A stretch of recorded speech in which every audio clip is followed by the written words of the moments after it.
Hey guys, welcome back to another episode of TV Inquiry with your host, Miguel. Thank you, first and foremost. Sorry for the delay of this episode. It took me a while to release it, only because I had a lot of things going on. But I do want to say I'm very glad and thankful for your comments and your feedback on the previous episode. It really gives me something to look forward to, and it makes me feel like you guys are actually enjoying the content. So I do appreciate that aspect as well. Today's episode is going to focus on two shows that I'm really, really passionate about, but I haven't really much heard about it or enough discourse online through either Instagram or even Twitter or what's now called X, but we're just going to keep calling it Twitter anyway. And these two shows, I'm reaching for people to talk to about because even my friends within my circles aren't talking about them, and they had just returned to their new seasons literally this month. So I am hopefully sending this video out to people who are fans of one, Only Murders in the Building, and two, Heartstopper. But before I get into Heartstopper, I'm definitely getting into Only Murders in the Building because it is one of my recent favorite obsessions. I don't know if you guys have heard of it. It's a Hulu show that stars Steve Martin, Selena Gomez, and Martin Short. And in summary, its synopsis is basically on three strangers. Who are those? Selena Gomez, Martin Short, and Steve Martin, who live in the same New York City apartment building called the Arconia and share an obsession with true crime. Suddenly, they find themselves embroiled in a murder in the building. So, the reason why I gravitated towards the show was mostly because of my own fascination of true crime podcasts. Obviously, Adam and I share a podcast together. We birthed it. We gave it our Real Addiction name.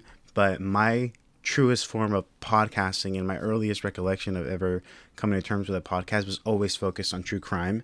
And I've always obsessed with murder and not like to the creepy level, but I've obsessed with murder and the investigation process and I think forensic files, and the fact that I became mobile was just an even more greater obsession for myself. So the fact that this show encapsulates that on top of a whodunit murder mystery is fantastic. Each episode is about 45 minutes long, and it is incredible. Actually, like 30 minutes tops. 30 to 45 minutes long, depending if it's like the finale. But each season is about 8 to 10 episodes, and each one is incredible. The first season just immediately gravitates you, pulls you in, and what it really, really stuns you the most is the chemistry between the three actors: Selena Gomez, Martin Short, Steve Martin. And it's also really great to see them all over again because these are basically ex-Disney stars, if you kind of think about it. I mean, you see Steve Martin in Cheaper by the Dozen. You saw Martin Short in Santa Claus 3. You saw Selena Gomez in obviously Wizards of Waverly Place.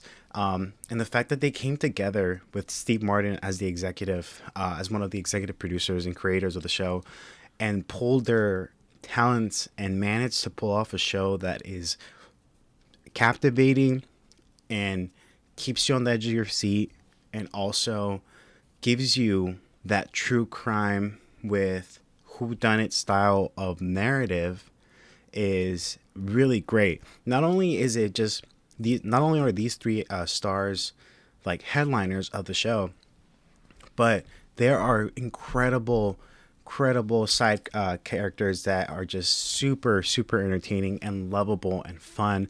There is Howard Morris, one of the tenants from the Arconia, is played by Michael Cyril Creighton, who is his name is Howard. So he just gives you that, he's going to be the really nosy neighbor, but he's also going to have so much charisma as well. And then you have Jackie Hoffman playing Uma Heller, who is basically the Arconia's landlord in a sense, but she is phenomenal. She doesn't take anybody's crap, and she's completely just always such a force against Steve Martin, Selena Gomez, and Martin Short.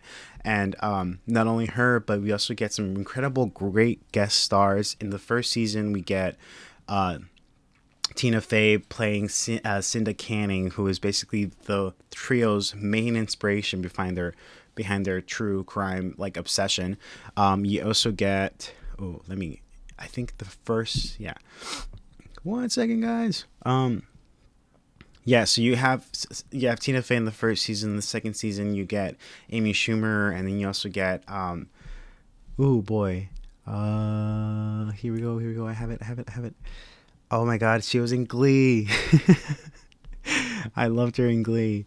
I'll come back to that. But in the third season right now, which is the premiere, Jane Lynch. I'm sorry, Jane Lynch. Jane Lynch was in season 2. Fantastic as well. But in season 3, it's another murder. And we have three incredible guest stars in season 3 now. We have Meryl Streep, Paul Rudd, and Jesse Williams from Grey's Anatomy. So if I haven't convinced you enough to go check this out, apart from its amazing cast, I wish I could talk about the plot more, because I can't. I can just give you the fact that it's entertaining. It's super funny too. It's not only just like all intense and everything. It's a really well balanced comedy, drama, thriller, and all of that encapsulates like crime. You know what I'm saying? And not only is it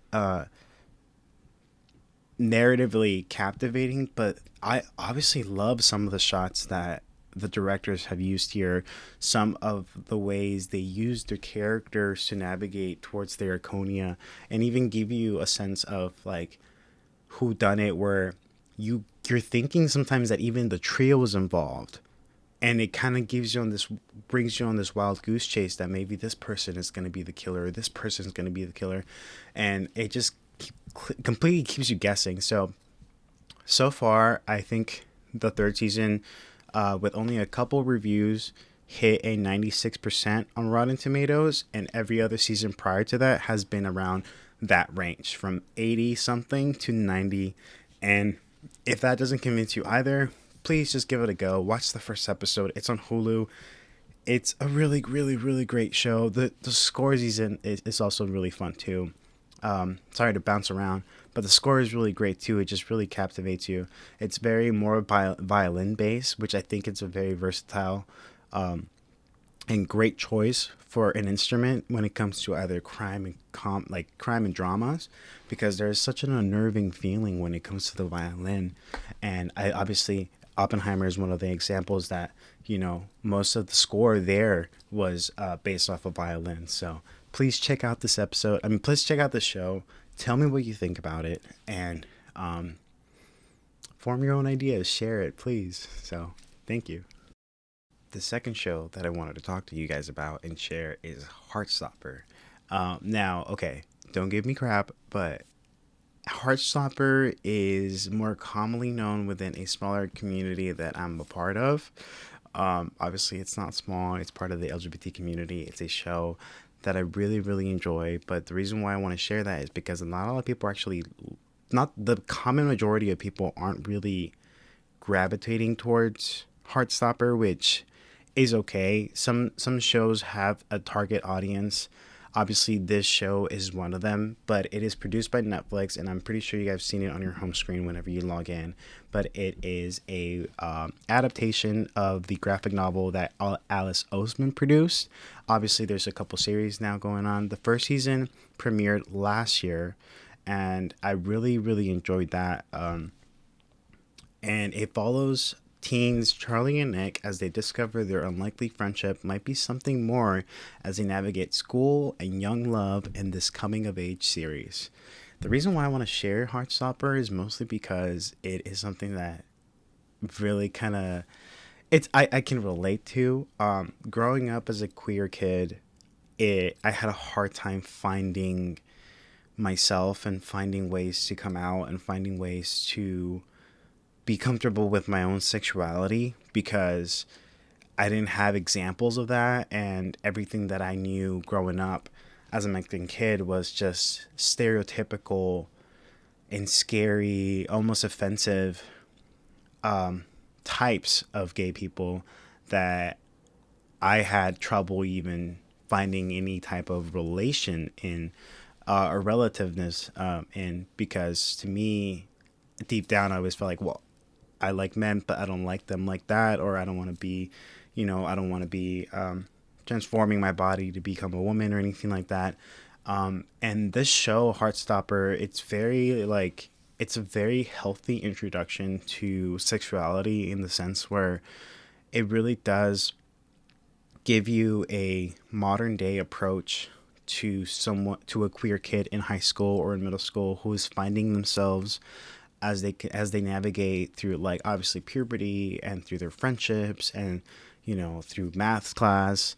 And I found myself like blushing and giggling and really happy for these characters of Charlie and Nick, because they have, in this world that Alice Oseman created, a healthy approach. Obviously, there's some themes in there, some adult themes. It's not very vanilla either. Like, it's not sugar coated. It is what it is. It's centered on that, but it's more of a non like non toxic approach to your sexuality. And it's not only just like being gay. It's like if you're transsexual and you're navigating that, if you're bisexual, if you're navigating that, if you're lesbian, it tackles every single thing of the LGBT community, which I love, and it gives you a good and honest representation of that.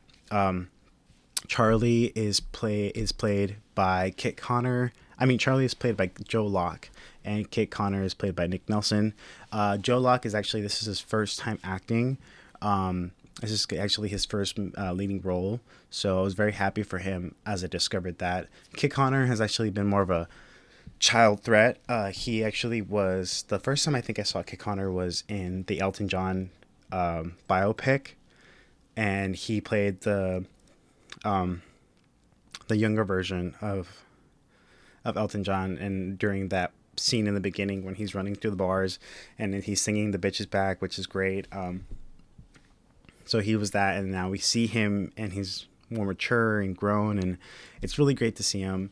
It's also followed by an incredible cast by William Gao, who plays Tao, Jasmine Finney, who plays Elle, Toby Donovan, who plays Isaac, Rhea Norwood, who plays Imogen, Karina Brown, who plays Tara Jones, Sebastian Croft, who plays Ben Hope, Kizzy Edgell, who plays Darcy, and much more, as well as Olivia Colman playing Sarah Nelson, who plays Nick's mother. And so far, the second season premiered recently. I've been watching this show weekly only because the first time I saw this first season, I binge watched it completely. And this show is just like, it'll give you butterflies. Like, if you like that, if you feel an attachment to if you feel an attachment to either Nick or Charlie or any of the supporting characters, it will get you feeling like seen. And I think that's why I love it so much. But not only that, but it just feels like, for example, like growing up, I had, during the time that I was navigating my own sexuality, there was a show on HBO called Looking, and that was more of an adult approach of navigating a gay life, but it wasn't always healthy. And obviously that was a true and honest representation.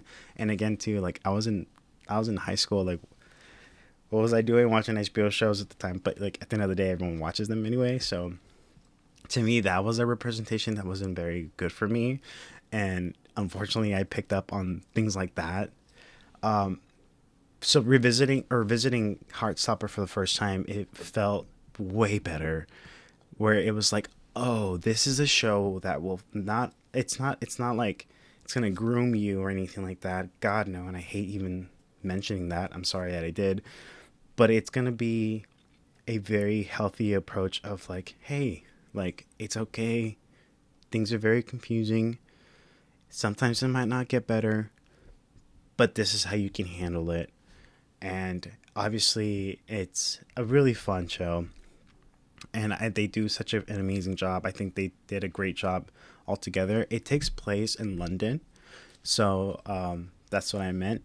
If you guys have been listening to the Our Religion podcast, that I've been listening, I've been watching a lot of BBC in that sense. Even though this is Netflix, but I love me some UK drama. So yeah, what else can I add? Because I really want to sell you this. Obviously, this is a very personal show to me. If this isn't your type of show, absolutely fine. But if you have someone in your own circle that is part of the LGBT community, give it a go. You know, it might even help you understand a little more of some of those inner battles that people struggle when it comes to relationships or even sexuality or coming to terms with their placement in the world. I think that's a really good way of showcasing that. And so if you haven't yet, please try it out. I'm still milking it because I don't want to finish the show and then be like, great, now I have a whole year to wait for another season. So yeah, but again, thank you so much for tuning in. Sorry for the delay, and I hope you guys enjoyed this episode because I really did. This episode really comes from the heart most of the time because there's two shows. These two shows are really fun. I'm telling you right now, these two shows are gonna reel you in. And again, keep an eye out for the next episode. I can't wait to talk about the next two shows to recommend you guys. And as always, I'm Miguel.